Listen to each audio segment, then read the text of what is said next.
Добре дојдовте во темата на неделата на Слободна Европа. Во следниве минути, преку нашиот видео избор, ви го презентираме и светот на Македонија. По масовната емиграција од просторите на поранешна Југославија во времето на конфликтите во 90-тите години, кога луѓето бега од војните, сега се случува нов масовен бран и селување, главно поради невработеноста и сиромаштијата. Главна цел на имигрантите се земјите членки на Европската Унија, иако таму пак речиси сите барања за азил се одбиваат. Безперспективноста, невработеноста, сиромаштијата се главните причини што ги принудуваат илјадници луѓе од Балканот да си ја бараат екзистенцијата во некоја од земјите на Запад. Некои легално, а некои илегално се обидуваат да стигнат до земја членка на Европската Унија без оглед на фактот дека не е лесно и едноставно да се стигне дотаму и да се започне нов живот.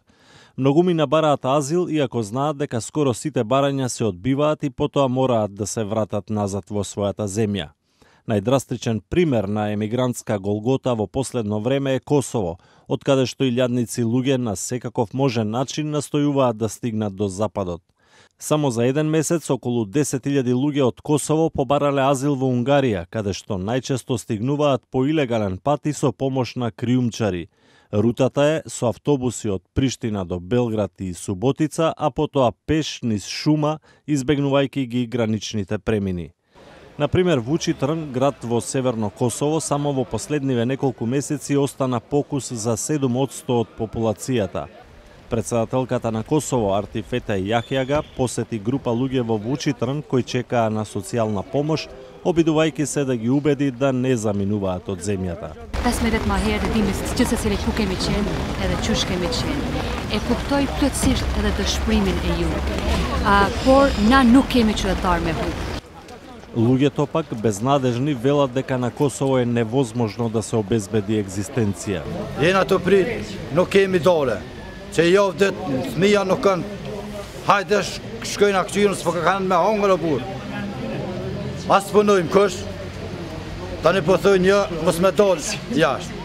Po tyve ves nuk kanë porë, se sa të pa shku tyve se kësha lanë. Германските дипломати проценуваат дека доколку продолжи ваквиот тренд на иселување од Косово, за една година би можеле да си заминат околу 300.000 луѓе, пренесува весникот Bild am Sonntag. Според Германскиот сојузен завод за миграција и бегалци, во јануари, според бројот на поднесени барања за азил, на прво место се граѓаните на Сирија, а потоа следуваат Косово, Србија, Албанија, Авганистан, Ирак, Македонија и Босна и Херцеговина. Значи во топ 10 баратели на азил повеќето се балканци. Затоа деновиве, особено поради проблемот со косоварите, во Белград се одржа состанок на шефовите на полициите на Германија, Австрија, Унгарија и Србија, на кои беа договарани мерки за спречување на илегалната миграција. Директорот на Германската сојузна полиција Дитер Роман изјави дека мигрантите треба да знаат дека Германија ги одбива 99% од барањата за азил. Европската Унија често предупредува дека би можела да ја укине визната либерализација за оние земји од Балканот што ја имаат, доколку се зголемува бројот на имигранти, а за оние што ја немаат, како на пример Косово, дека нема ни да ја добијат доколку продолжи актуелниот тренд на иселување.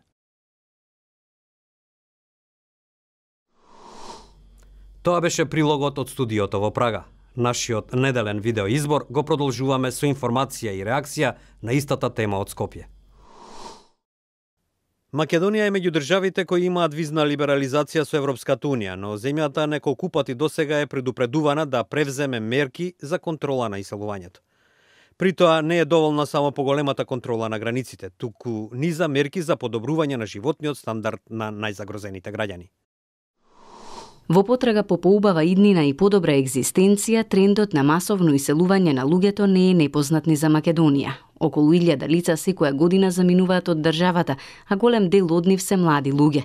Во пораст е и бројот на ромски семејства кои во обид да преживеат се одлучуваат да заминат надвор од границите на земјата. Дека оваа појава е алармантна, сведочи и Љатифа Шиковска од невладината организација Амбрела.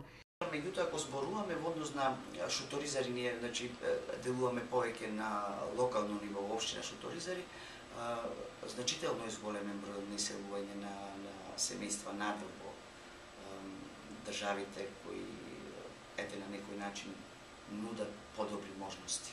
Причините за иселувањето се претежно економски, но не се исклучени и политичките, посочува Шиковска. Ромите ја напуштаат Македонија во секое годишно време. Дел од нив заменуваат со намера никогаш повеќе да не се вратат дома, а некои пак се свесни дека тоа не може да се случи, но се обидуваат да останат подолго надвор. Генерално во Република Македонија проблемот е невработеноста. Таа е повеќе нагласена кај ромската заедница. И вие ако немате работа, нормално дека животот ќе ви биде тежок. Особено во ромската заедница, каде што многодетните семејства и повеќето семејства живеат од социјална парична помош која изнесува од 30 до 50 евра. Ако ние, да речеме конкретно, имаме семејства кои имаат месечни примања и до 3 плати, да речеме, и исто и на нив не им е доволно. Сега замислите како име на овие семејства кои едноставно ден во ден преживуваат. Вие сте сведоци дека и постојано ромските семејства се некаде низ улиците на Скопје, собирачи на пластика, старо железо, картони. Значи, тие семејства се доведени во една тешка екзистенционална состојба, каде што секој ден преживуваат. Шиковска апелира дека владата мора да превземе конкретни мерки и механизми за да им помогне на семејствата кои сакаат да заминат. Ако сопствената држава не ти понуди вработување, нормално е иднината да не ја гледате во границите на истата, вели таа.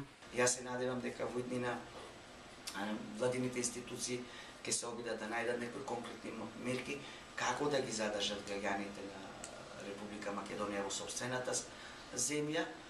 Се разбира, тоа може да се постигне само преку вработувањето и она што нас не засега како организација е фактот дека ние во моментот имаме и повратници од страна на европските држави. Значи, владините институции немаат регистар. Што е со тие повратници? Каков е сега нивниот статус? Неодамна Собраниската комисија за одбрана и безбедност усвои резолуција за миграцијска политика, со која во наредните 5 години државата ќе работи на спречување на иселувањата и контрола на движењата на луѓе. Според последните податоци на Светската банка, бројот на македонски граѓани кои живеат надвор од Македонија изнесува 447.000 граѓани. И тоа беше се во овој видеоизбор во кој ви го презентираме светот на Македонија. Следете не повторно на slobodnaevropa.mk и наредната недела.